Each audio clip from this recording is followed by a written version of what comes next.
What is up, Bills Mafia? This is Ray DeLucci. Welcome back to the Straight Buffalo podcast. And I am reacting to the latest Bills game. And what a game it was. Definitely one that was, fun, entertaining. We were 3-0, fun to watch. A little bit of a snoozer, I will admit that. Just felt that we kind of had assumed the game was won. I say we, but the players. It wasn't a game where it was like, they didn't have a standout. Like the offense felt kind of flat. Defense was struggling getting off the field. I know that everyone's gonna freak out tomorrow or whenever and be like, "Oh, the Bills have major defensive issues. They have major problems on the defensive side of the ball." But I truly just think that they came into this game assuming they'd win, and why wouldn't they? I mean, the Dolphins are a very very bad team this year. They're not great on defense. They're not great on offense. Tua has not been good. And it just seems like there's a lot of issues in that organization overall. So coming into this game, I think the Buffalo Bills had just kind of assumed that they were going to win, and they did. They had the right assumption, but it took them a little bit longer than it probably should have to really secure this game. And I think overall, though, it was fun to watch. It's always good, a home game, night game. My dad actually went to the game tonight, so it was cool to see all that. My uncle was there too, my cousin and a friend. So, yeah, overall, it was a really good game. From that standpoint, the crowd looked like they were having fun. I will say I'm very tired of the I'm very tired of the night games. Um, to be honest, very very tired. It's cool to see us in prime time. I like a Sunday game. Obviously, when we're in the playoffs, it's different. But these night games are killing me just a little bit because I got to react to all this stuff. I like to see him play at night, but I like the daytime games. It was nice to have the Jets last night or last week crush the Jets. Terrible team, terrible, terrible team. We crush them. We go to bed. We have the rest of the day, go to bed happy, and start the week off right. Thursday night game feels a little weird. It's like nice, we have the game tonight, but then it's like you're watching all these other teams on Sunday that are fun, but they're not my Bills, so it's not the same. All right, so a couple key things I think in this game that I enjoyed. First off, Josh Allen broke two significant records tonight. It's this player to ever get to 300 touchdowns, which is insane, past Patrick Mahomes. So that was awesome. And then he has 200 career passing touchdowns tonight. It was a really, you look at this game and there's some highlights, but there's not any like crazy amount of highlights for Josh or for anyone really. But yeah, I think breaking records as usual and performing super well. So kudos to Josh. I think one thing that if I have the quarters, I have some notes from the quarters. The big thing for me tonight that really set this game apart, or that I had worry about, was the special teams. The Dolphins were able to have a couple of key kick returns to start the game. They had a great return. I believe it was the in the third quarter they had a great return. The Dolphins just started with great field position, and if we know that our defense has some injuries, they have some key injuries, or that they are going to struggle in certain aspects, I think field position is key. So I actually think that special teams is something we really need to focus on as an organization. I hope the long week they'll be able to practice and kind of get special teams under wraps. But there's been a couple of returns this season that have led to more adequate field position for the defense. And if we know they're going to struggle, if we know they're not our strong suit, then we should probably not let the other team do as well in the returns. But Dolphins went down, had a great opening drive, and they knew what they were doing. And I think I was really impressed with the Dolphins tonight was their ability to sustain drives and stay on the field. I wasn't expecting that. The Ravens game was such a fireworks show, and they're one of the best offenses in the league. It's like how do you even like compare those drives? Um, but then the Jets game, like we were just shutting them down right and left. So to see the Dolphins come in and stay in there, I mean, at one point in the first half, they were 5 for 5 on third downs. I'm not sure how they ended it, but it was a really really good game for them on third down. I thought and they did a really good job of just staying on the field, staying with it, staying annoying. They're a divisional game. It's a divisional rival, so there's always that going for them. But yeah.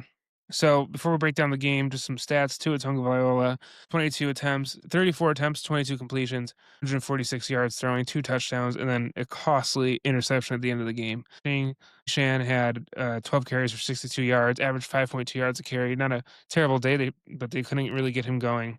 And then receiving wise, Tyreek Hill, and Jalen Waddle had a pretty decent games. No yardage stats to blow you away, but Tyreek had 49 yards and 5 receptions and a touchdown. And Waddle as well, 5 receptions, 39 yards and a touchdown.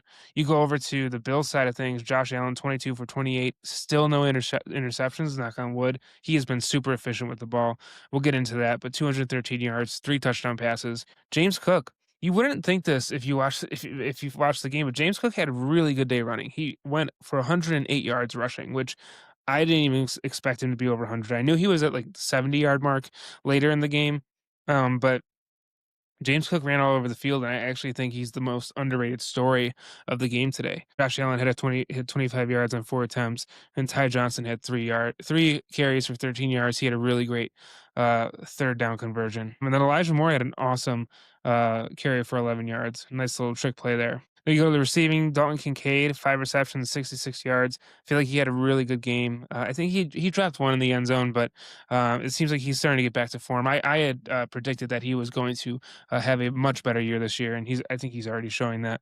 Khalil Shakir got some action, 4 receptions, 45 yards, and a great touchdown. Elijah Moore got involved, 2 receptions, 30 yards. Tyrell Shavers, another person that I'm really high on, 2 receptions, 24 yards. Had some great plays. They're working him in more and more, so keep an eye on him. And then Keon Coleman had 3 receptions for 20 yards, so that was great. And then the big play tonight was Terrell Bernard with a sack. The Bills did not get Terrell Bernard with an interception. The Bills did not get a single sack, which was I was really surprised by. Um, and Matt Prater was 1 for 2 on field goals. He just missed one really bad, and yeah, that was those are the stats for the game. So some notes. So we started in the first quarter. Like I said, Dolphins went down, had a great opening drive, great game plan to start. Bills answered back with Josh Allen threw darts all game. He was just lasering balls into these tight spaces, these tight windows where you'd have the receiver and 2 defenders, and he's just putting it perfectly where it needs to go. He had one at the end of the game. It was right before the punt penalty, where it was going to look to more, and he like was one. It was a ball that he probably shouldn't have tried to fit. I mean, it didn't work out. Um, but yeah, Kincaid had this great, Josh threw it. Kincaid stumbles, he keeps himself up, and he gets in the end zone. Um, in the first quarter, I actually was pretty high on the defense. There was a situation on the next drive, I believe it was, where Tua went to go for it on I think second down, and it was snapped, and he almost fumbled it because he was looking at Joey Bosa, who's getting a lot of, he didn't get any sacks, but he had a lot of pressure. And I mean, you see tonight, like even though our defensive line didn't get home like it should have, obviously we didn't have Oliver. Even just having Bosa there, like he causes pressure and intimidation. There's a couple times where he tripped Tua up just by getting in his face and coming after him. And then again, there's heavier in the notes. Bullets to Kincaid. Who else makes that throw? I mean, Josh just looked great. Second quarter, some notes. Cook just, James Cook, like I said, he had a lot of rushing yards early, a lot of great runs. He was picking up speed. They kind of closed the gap in the second half, but he had some great runs. And this is why we went and paid James Cook.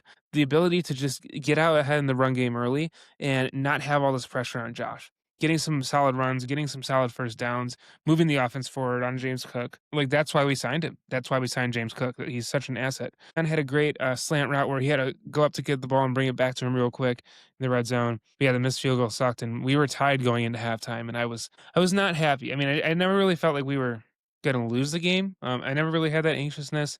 I think near the very end when we went or when we did not convert the third down before the punt penalty is when I started to feel like, all right, are we like about to just like lose to the Dolphins? But yeah, we went into the half and I wasn't happy. Came back out. James Cook had a great run to start the half. Got Shavers involved, and the defense was causing problems. But then there's this killer drive where Josh throws the Keon, he drops it, and then Ty Johnson drops it, and it's just like those plays got to be made. And I'm very high on Keon.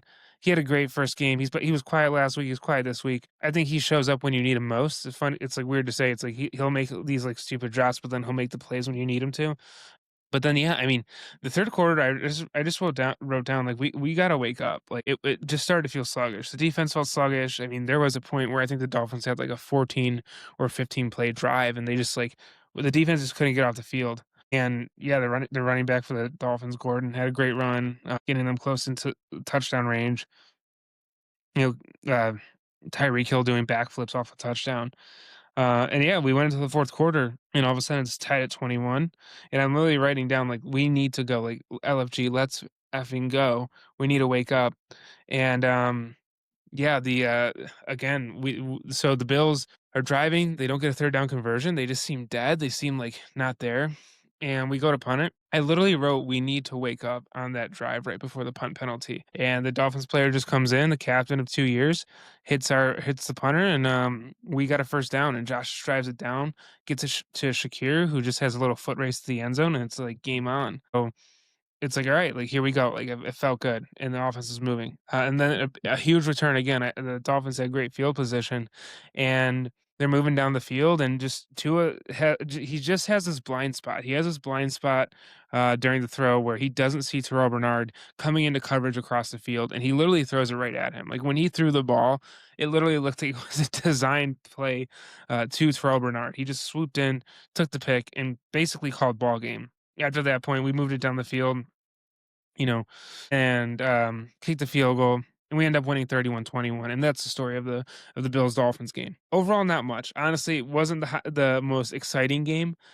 Same with the Jets. I think the Jets I enjoyed a lot more because we were so dominant. This was like it was it was too close. It shouldn't have been as close it was. And I'll say this, like, I always, talk a lot and talk about the Dolphins. I was like, easy dub, game. We're gonna win this, and I had no doubt that we would, win. But what I didn't like was just how close the game ended up being. It was too close for comfort. And I think it was two factors. One, I think the Bills came into this assuming they'd already win, and that's not how you can enter games in the NFL, obviously. And so there was that compounded with the Dolphins played with urgency. They played with heart. They played with grit. They didn't just like give up. And I think they realized that like a win here would have been massive. It would have been great for confidence. It would have been great for their standings for the season. Like, they're already 0-2. Going to 0-3 is just rough, especially against a divisional opponent. And it's a divisional game. I mean, it's a short week. It's a divisional game. Our defense is a little banged up. Like, this had all the makings for a trap game. And fortunately, Josh, played a clean game, which you need. James Cook showed up. And I think that's the biggest story is like James Cook's running like really allows Josh to like coast in these games where like he doesn't need to be Superman. He doesn't need to like put the entire thing on his shoulders. Like this didn't feel again. And like this is where I get annoyed with like the media pundits on Josh Allen because they'll say, oh, like for the Ravens game, a big thing, it's like, oh, it's not sustainable to have Josh be Superman, even though he always does it.